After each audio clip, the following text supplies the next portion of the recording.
నమస్కారం అండి. మనం ఏడు శనివాళ పూజ చేసుకుంటున్నప్పుడు ఇంట్లో పిండి దీపాలు చేసుకుంటాం కదా! కానీ ఒక వారం నాకేం జరిగిందంటే కొంచెం కొద్దిసేపటికి పిండి దీపాలు పెట్టిన కొద్దిసేపటికే పగుళ్ళొస్తున్నాయి. లేదంటే నూనంతా గూడా పిండి పీల్చేస్తుంది. సో, ఈ విధంగా ఉంది ఎలా చేయాలని చెప్పి నేను కూడా చాలా సెర్చ్ చేసి పెద్దవాళ్ళని అడిగి ఏ విధంగా చేయాలో ఈ వీడియోలో మీకు అస్సలు విరగని రోజంతా వెలిగే వజ్రం లాంటి పిండి దీపాలను ఎలా చేయాలో స్టెప్ బై స్టెప్ చూపిచ్చేస్తాను. వీడియో మధ్యలో నేను చెప్పే ఆ చిన్న బామ్మగారి చిట్కా పదార్థం కలిపితే ఈ దీపాలు అద్భుతంగా వస్తాయి. సో ఎక్కడా కూడా స్కిప్ చేయకుండా చూడండి. Welcome back to my channel yours Honeyram. Let's get into the video. ముందుగా పిండి గురించి మాట్లాడుకుందాం. షాపులో దొరికే పొడి బియ్యం పిండి కంటే ఇంట్లో నానబెట్టిన తడి బియ్యం పిండి శ్రేష్టం.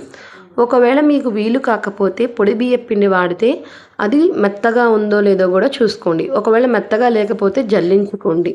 మ్యాక్సిమం మెత్తగా ఉండేలాగా చూసుకోండి.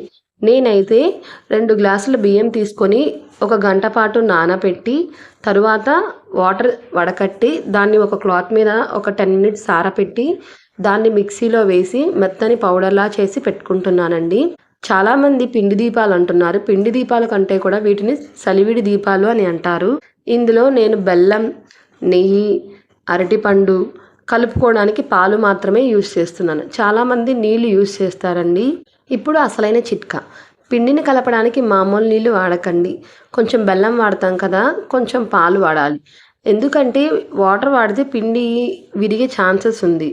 ఇందులో కొంచెం పచ్చకర్పూరం కూడా వేసుకుంటే మనం పిండి దీపం వెలిగించినప్పుడు మంచి సువాసన వస్తుంది. పిండి దీపంలో 1 స్పూన్ నెయ్యి కలుపుతాం కదండి, అదేవిధంగా అరటిపండు గుజ్జు కలపడం వల్ల దీనికి ఒక ఆకారం వస్తుంది. అంటే మనం ఎలా కావాలంటే అలా చేసుకునే విధంగా ఉంటుంది.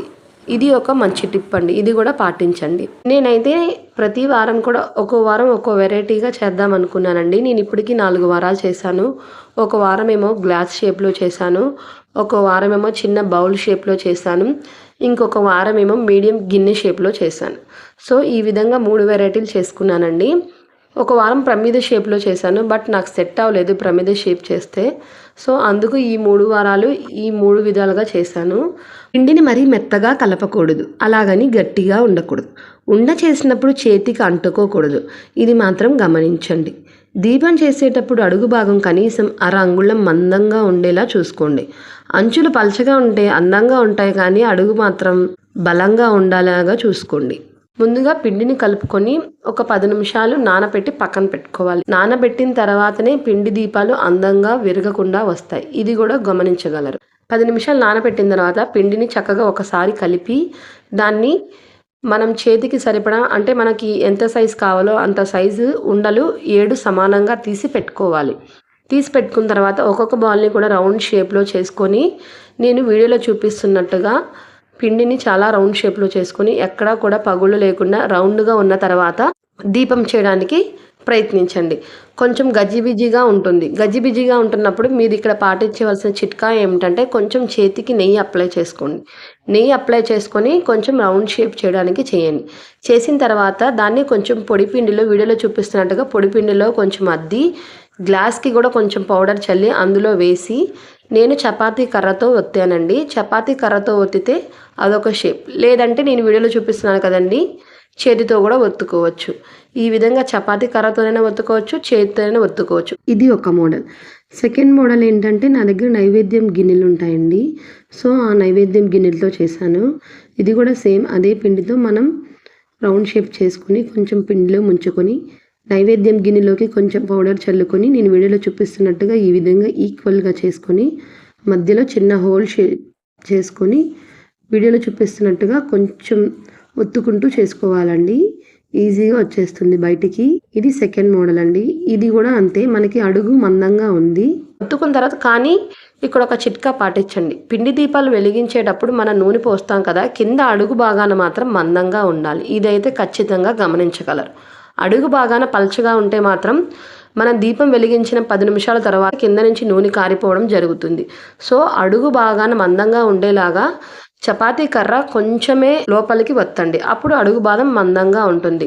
మనం రివర్స్ చేస్తే ఆటోమేటిక్గా బయటకు వచ్చేస్తుంది. ఇది ఒక టైప్ ఆఫ్ పిండి దీపం. రెండోది నేను వీడియోలో చూపిస్తున్నాను కదండి, చేతితో ఒత్తుకోవాలి. 7 ముద్దలు చేసుకున్న తర్వాత నేను వీడియోలో చూపిస్తున్నట్టుగా కొంచెం కొంచెం నెమ్మదిగా చేతితో ఒత్తుకోండి. ఈ విధంగా కూడా చేసుకోవచ్చు. ఇది 3వ రకం పిండి దీపం. దీన్ని ఏ విధంగా చేసుకోవాలంటే చిన్న చిన్న ఉండలుగా చేసుకున్న తర్వాత వీడియోలో చూపిస్తున్నట్టుగా కొంచెం చేతిని బొటనవేలుతో లోపలికి ఒక హోల్ షేప్ చేసుకొని గిన్నె తిప్పుతూ షేప్ చేసుకోవాలి.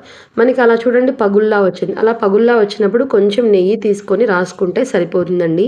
ఈ విధంగా ఎక్కడా కూడా పగుళ్ళు లేకుండా పిండి దీపాలు చేసుకుంటే చాలా అందంగా ఉంటాయి. అదేవిధంగా దీపం వెలిగించిన తర్వాత నూనె కారకుండా విరగకుండా ఉంటాయి. దీపం చేసిన తర్వాత వేలితో చుట్టూ ఒత్తడం వల్ల గాలి బుడగలు పోయి దీపం స్ట్రాంగ్గా మారుతుంది. దీపాలను చేసిన వెంటనే పసుపు రాయకండి. ఒక 2 నిమిషాలు ఆగిన తర్వాత పసుపు రాసి కుంకుమ బొట్లు అలంకరించండి. ఒత్తులను ముందుగా నెయ్యిలో లేదా నూనెలో నానబెట్టి ఉంచండి. దీపంలో నూనె పోసిన తర్వాత కనీసం 5 నిమిషాల వరకు వెలిగించకండి. ఈ గ్యాప్స్లో పిండి నూనెలో లాక్ చేసుకుంటుంది. దీనివల్ల దీపం వెలిగాక నూనె బయటకు రాదు. చూశారుగా, ఈ చిట్కాలు పాటిస్తే ఈసారి మీ ఇంట్లో పిండి దీపాలు అస్సలు వెరగవు. మీకు ఏమైనా డౌట్స్ ఉంటే నా కింద కామెంట్ సెక్షన్లో తప్పకుండా కామెంట్ చేయండి. వీడియో నచ్చితే లైక్ చేయండి, షేర్ చేయండి. Thank you for watching yours honey.